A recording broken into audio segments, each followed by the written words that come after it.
Hi everyone, happy Friday. I know this is my third wreath DIY for today, and I promise this is the last one for today. In fact, this will be the last one for the fall season. I was so inspired by dried citrus, and I thought it might look cute on a wreath.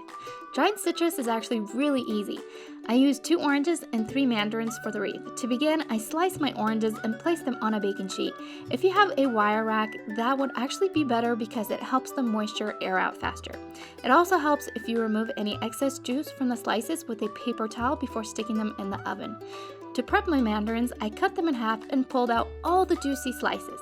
Then I used my X-Acto knife to cut out slithers, making sure I don't cut through each end. Keep in mind, this works best if your mandarin has thicker skin and isn't too ripe. Then simply stick the slices and peels in the oven and set it at 200 degrees Fahrenheit.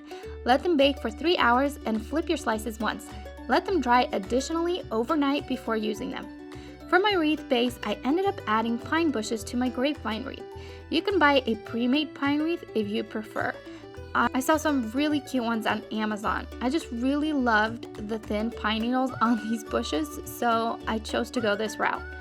Next, I made some little firewood ornaments to go on the wreath. Originally, these were actually supposed to be cinnamon sticks wrapped in twine.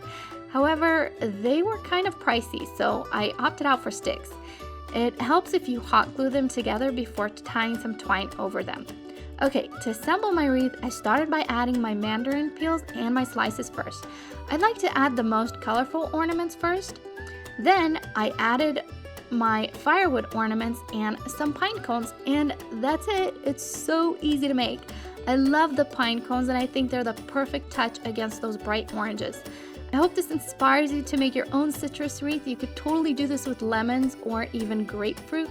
I think they would look so cute on a spring wreath. Thank you so much everyone for tuning in. I'll be back next week with more fall DIYs. Happy crafting everyone. Bye!